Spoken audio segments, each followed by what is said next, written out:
ఒక ప్రైవేట్ ఆసుపత్రిలో ఐసీయూలో చికిత్స పొందుతున్న మహిళ నేను కృష్ణ చైతన్య రాజమహేంద్రవరం నుంచి సంఘటన ముందుగా చోటు చేసుకుంది. ఏదైతే ఒక సమస్య ఉందో ఆ సమస్య గురించి చెప్పగానే చేసిన బాధితుల స్పందించిన మీడియా మిత్రులందరికీ పెద్దలకి కూడా నా నమస్కారాలండి.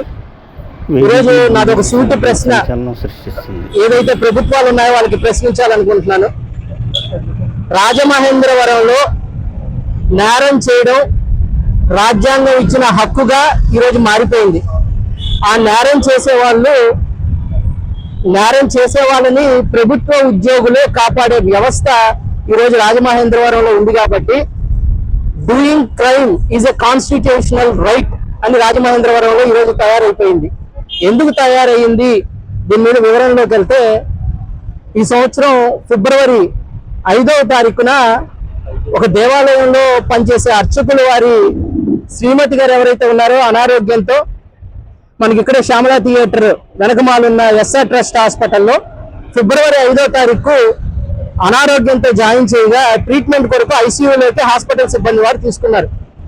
5వ తారీఖు సాయంత్రం ట్రీట్మెంట్ మొదలు పెడితే 6వ తారీఖు మధ్యాహ్నం పేషెంట్కి బట్టలు మార్చాలని ఆ పేషెంట్ యొక్క కూతుర్ని సహాయం కోసం నర్సు పిలిస్తే పేషెంట్ మెడలో ఉండాల్సిన 4 కాసుల మంగళసూత్రం మిస్ అయిపోయింది. ఆ మంగళసూత్రం మిస్ అయింది కదా అని 7వ తారీఖు ఫిబ్రవరి 7వ తారీఖు వచ్చి ఇక్కడున్న 2 టౌన్ పిఎస్ రాజమహేంద్రవరంలో ఫిర్యాదు, లిఖిత పూర్వక ఫిర్యాదు ఫిబ్రవరి 7వ తారీఖు బాధితుల తరపు నుంచి ఇప్పించడం జరిగింది. నా స్నేహితులు అవడం వల్ల ఫిబ్రవరి 7వ తారీఖు లిఖిత పూర్వకంగా ఫిర్యాదు ఇచ్చినా గానీ అప్పుడు ఇక్కడ ఇన్ఛార్జ్ మంగాదేవి గారు అని ఉన్నారు. ఫిబ్రవరి 13 వరకు కూడా ఎఫ్ఐఆర్ ఇవ్వలేదు. ఫిబ్రవరి 13వ తారీఖున అది కూడా ఎస్పీ గారికి మెసేజ్ పెడితే ఎస్పీ గారు సదరు పోలీస్ స్టేషన్కి ఇన్ఫర్మేషన్ ఇస్తే అప్పుడు కానీ ఎఫ్ఐఆర్ ఇవ్వాల. అంటే 7వ తారీఖు ఫిబ్రవరి 7వ తారీఖు ఫిర్యాదు చేస్తే ఫిబ్రవరి 13వ తారీఖు వరకు కూడా ఎఫ్ఐఆర్ ఇవ్వాల. ఇదంతా ఇలా ఉంది, బాగుంది అనుకుంటే సరే ఫిబ్రవరి 7వ తారీఖు మనం ఫిర్యాదు ఇచ్చాం కదా, ఏప్రిల్ 7వ తారీఖున 60 రోజులు అయిందని చెప్పి నేను ఎస్పీ గారి ఆఫీస్కి వెళ్ళాను. ఎస్పీ గారి ఆఫీస్కి వెళ్ళి పీజీఆర్ఎస్ లో అయ్యా ఈ సమస్యను పరిష్కరించమని ఎస్పీ గారికి ఒక అర్జీ ఇవ్వడం జరిగింది. సదరు ఎస్పీ గారు 2 టౌన్ పిఎస్ కి నా అర్జీని ఫార్వర్డ్ చేశారు. ఇక్కడ సిఐ గణేష్ గారు వచ్చి నన్ను పిలిచి మాట్లాడారు. మాట్లాడిన తర్వాత నాకు ఒక పీజీఆర్ఎస్ నెంబర్ నుంచి ఏదైతే రీసెంట్ గా నారా లోకేష్ గారు ప్రవేశపెట్టారో నెంబరు, ఆ నెంబర్ నుంచి నాకు ఒక కాపీ వచ్చింది, PDF కాపీ. మీ సమస్య పరిష్కరింపబడిపోయింది, ఇదిగోండి డీటెయిల్స్ అని చెప్పి నాకు ఈ PDF కాపీ పంపించారు. ఈ PDF కాపీలో ఏదైతే ఇక్కడ అర్జీదారుడి సంతకం ఉందో ఈ సంతకం నాది కాదు, ఇది ఫోర్జరీ చేసిన సంతకం. ఇది 2 టౌన్ పిఎస్ లో ఫోర్జరీ చేసి పరిష్కరింపబడింది అన్న దానికి నేను ఒప్పుకున్నట్లు ఫిబ్రవరి నెలలో 2 టౌన్ పిఎస్ వాళ్ళు ఫోర్జరీ చేసిన సంతకం. సరే ఈ సంతకం ఫోర్జరీ అయ్యింది కదా అని చెప్పి నేను డిఎస్పీ గారిని కలవడం కలిసింది, భవ్య కిషోర్ గారిని ఫిబ్రవరిలో కలిసి, అమ్మా నా సంతకం 2 టౌన్ పిఎస్ లో ఫోర్జరీ చేశారు, దీన్ని మీరు విచారణ జరిపించండి అంటే ఆవిడ విచారణ జరిపిస్తానన్నారు. ఇదంతా అయిపోయిన తర్వాత సదరు హాస్పిటల్ వాళ్ళు ఒక కిరాయి వ్యక్తిని పెట్టుకున్నారు. ఆయన దళిత నాయకుడు అంట. ఆ కిరాయి వ్యక్తి మే 2వ తారీఖున నాకు ఫోన్ చేసి ప్రైవేట్ సెటిల్మెంట్ కోసం నాకు మాట్లాడడం జరిగింది. నేను పోలీస్ స్టేషన్కి కానీ డిఎంహెచ్ఓ గారి ఆఫీస్కి కానీ రావాలని కోరగా ఆయన ఫోన్ పెట్టేశారు. ఆ వాయిస్ రికార్డుని కూడా డిఎస్పీ భవ్య కిషోర్ గారికి పంపిస్తా, రాజమహేంద్రవరంలో ఉన్న భద్రతాపరమైన లోపాలు ఇలా అనేక సమస్యలను కూడా ఆవిడ దృష్టిలో పెట్టి ఈ విధంగా నా సంతకం ఎందుకు ఫోర్జరీ చేశారు, ఎవరు ప్రైవేట్ వ్యక్తి సెటిల్మెంట్ కోసం నాకు కాల్ చేస్తున్నారని మే 3వ తారీఖు భవ్య కిషోర్ గారిని అడగగా మే 10వ తారీఖున ఇదే 2 టౌన్ పిఎస్ లో నేను హాస్పిటల్ వాళ్ళని తిట్టానని చెప్పి ఒక SC/ST అట్రాసిటీ కేసు నమోదు చేశారు. సదరు ఎస్ఐ శ్యామ్ సుందర్ గారు with the help of CI Ganesh గారు, డిఎస్పీ భవ్య కిషోర్ గారు, సిఐ గారు, ఎస్ఐ గారు హాస్పిటల్ సిబ్బందిని నేను కులం పేరుతో దూషించినట్లు ఫిబ్రవరి 7వ తారీఖు ఇన్సిడెంట్ జరిగితే ఇక్కడ వచ్చి నేను రిజిస్టర్ చేస్తే 3 నెలలు అంటే 90 రోజుల తర్వాత మే 10వ తారీఖున నేను తిట్టినట్టు ఇక్కడ SC/ST అట్రాసిటీ కేసు నమోదు చేసి నా కులం సర్టిఫికేట్ కోసం నా ఇంటికి VROని పంపించడం జరిగింది. సదరు VRO నేను డీటెయిల్స్ అడిగితే ఆయన ఇవ్వకుండా ఈ రోజు 6 రోజులైనా VRO నా దగ్గరికి రాలే. నేను DSP గారికి మెసేజ్ చేశాను, అమ్మ మీరు ఈ విధంగా తప్పుడు కేసు పెడుతున్నారు కదా, మీకు సంబంధించిన నా కులం సర్టిఫికేట్లు, ఆధార్ సర్టిఫికేట్లు, నేను గతంలో ఇక్కడ నమోదు చేసిన ఫిర్యాదులు వీటన్నిటి మీద వివరణ ఇవ్వండి అని నేను సమాచార హక్కు చట్టం ద్వారా అడగడం జరిగింది.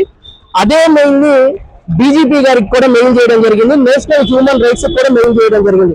ఈ మెయిల్ లో నేను ప్రస్తావించింది ఏంటంటే, సున్నితమైన చట్టం ప్రజల్లో ఐకమత్యాన్ని పెంపొందించి ప్రజల యొక్క ఆస్తులు గాని చట్టాలను గాని పరిరక్షించాల్సిన పోలీసులు చట్టాలు దుర్వినియోగపరుస్తా కుల చిచ్చులు పెడతా ఉన్నారు. కాబట్టి డిఎస్పీ గారిని, సిఐ గారిని, ఎస్ఐ గారి మీద చర్యలు తీసుకోవాలని నేషనల్ హ్యూమన్ రైట్స్ కి డీజీపీ గారికి నేను లెటర్ పెట్టడం జరిగింది. ఈ రోజు ఆ లెటర్ కూడా ఎస్పీ గారికి ఇస్తాను, ఎస్పీ గారికి ఇవ్వడం జరిగింది, కలెక్టర్ గారికి ఇస్తాను. మీకు ఇక్కడ ఒక విషయం కూడా నేను చెప్పాలి.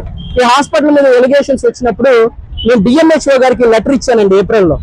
యాక్చువల్గా ఎప్పుడైనా ఐసీయూ యూనిట్ ఒక బెడ్ ఉంటే 70 అడుగులు ఉండాలి, 2 బెడ్లు ఉంటే 120 అడుగులు ఉండాలి.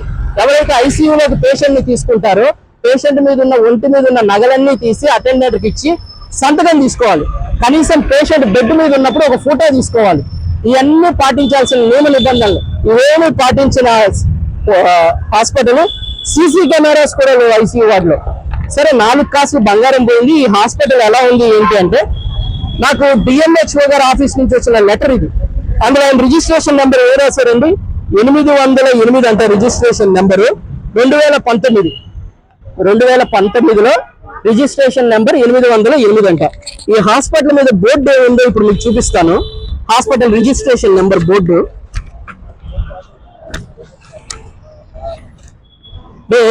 ఏ విధంగా అయిపోయింది ఈ రోజు రాజమండ్రిలో పరిస్థితి అని. హాస్పిటల్ రిజిస్ట్రేషన్ నెంబర్ ఎంతండి, 488/2017. 488/2017 బోర్డుతో వీళ్ళు నడుపుతా ఉన్నారు. ఆయన నాకు ఇచ్చిన లెటర్ లో 800 ఈ విధంగా 808 ఉంది. ఇప్పుడేమంటే 488 వాళ్ళు వేస్తూ ఉన్నారు. ఏది కరెక్ట్ అని నేను 23 మే సమాచార హక్కు చట్టం ద్వారా డిఎంహెచ్ఓ గారి ఆఫీస్ లో లిఖిత పూర్వకంగా అడిగితే, ఈ రోజు మరి డిఎంహెచ్ఓ ఆఫీస్ నుంచి మరి హాస్పిటల్ సిబ్బందికి ఇన్ఫర్మేషన్ ఎవరిచ్చారో మనకు తెలియదు, కానీ బోర్డు మార్పించుకున్నారనమాట. స్టిక్కర్ అంటే రిజిస్ట్రేషన్ నెంబర్. ఈ రోజు ఎవరైతే అడిషనల్ డిఎంహెచ్ఓ వచ్చి విచారణ చేశాడో ఏప్రిల్లో, ఆ రోజు ఆ హాస్పిటల్ మీద 488/2017 అన్న రిజిస్ట్రేషన్ నెంబర్ డిఎంహెచ్ఓ గారికి కనపడలేదండి, అడిషనల్ డిఎంహెచ్ఓకి.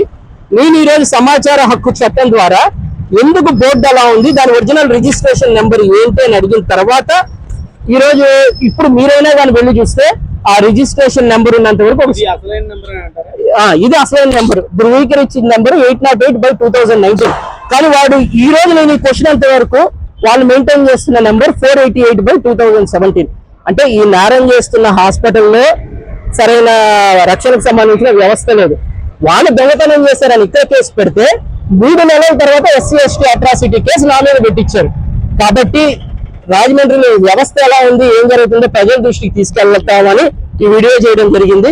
రెండోది ఆల్రెడీ ఇప్పటికే డీజీపీకి ఇవ్వడం జరిగింది, కలెక్టర్ గారికి ఈ రోజు ఇస్తాను, నేషనల్ హ్యూమన్ రైట్స్ కూడా ఇచ్చి అసలు ఈ కుల వ్యవస్థను తగ్గిద్దామా, నేరాలను పెంచుదామా, ఈ విధంగా ఉపయోగించుకోవాలా. ఖచ్చితంగా వీళ్ళ మీద చర్యలు తీసుకునేంత వరకు మాత్రం న్యాయ పోరాటం చేస్తాను. హాస్పిటల్ మీద కూడా చర్య తీసుకోవాలి. సో దళిత నాయకుడు ఎవరైతే ఉన్నాడో సెటిల్మెంట్ లకు ఫోన్ చేశాడో అతని మీద కూడా చర్య తీసుకోవాలి.